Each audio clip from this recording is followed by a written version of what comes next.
Hello hello सम्पूर्ण साथीहरूलाई, सम्पूर्ण नेपाली खेलाडीहरूलाई नयाँ वर्षको शुभकामना छ। म चाहिँ एक खेलप्रेमी, म चाहिँ आज एउटा भिडियो बनाऊ भनेर आएको छु। हामी चाहिँ गएको सालमा चाहिँ हामी म जस्तै हजारौँ लाखौँ खेलप्रेमीहरू दुखी नै छौँ, हामी सबै निराश नै छौँ। आशा छ साल फेरिएको छ, आउँदो वर्षमा चाहिँ हामी निराश हुन नपरोस्। सम्पूर्ण साथीहरूलाई, सम्पूर्ण खेलाडीहरूलाई नयाँ वर्षको शुभकामना, सबैजनालाई ह्याप्पी न्यू इयर। र हामी चाहिँ यो सालमा चाहिँ हामी निराश हुन नपरोस्। हाम्रो खेलाडीहरू साथीहरू कृपया आफ्नो राम्रोसँग खेलिदिने होला।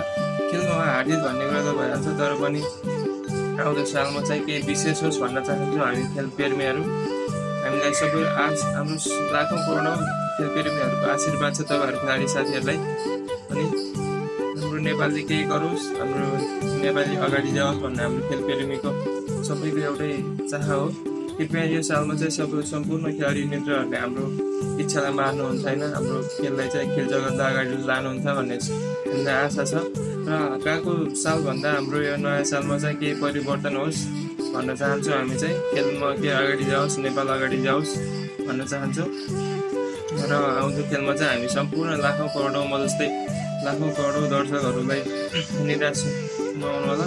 अब खेलमा हारजित भन्ने कुरा त भइहाल्छ, तर पनि यो सालमा चाहिँ केही विशेष होस् भन्न हामी चाहन्छौँ। र सम्पूर्ण साथीहरूलाई, सम्पूर्ण खेलाडी समेतहरूलाई, देश विदेशमा छरिनु भएको नेपालीहरूलाई, सम्पूर्ण साथीहरूलाई, सम्पूर्ण खेलाडीहरूलाई, सम्पूर्ण देश विदेशमा छरिनु भएका नेपालीहरूलाई ह्याप्पी न्यू इयर छ।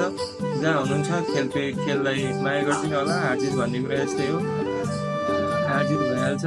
हाम्रो खेल जगतलाई अगाडि ल्याउनुपर्छ। र आउँदो सालमा चाहिँ के होस् भन्न चाहन्छु। सम्पूर्णलाई ह्याप्पी न्यू इयर। जय Nepal, love you all guys.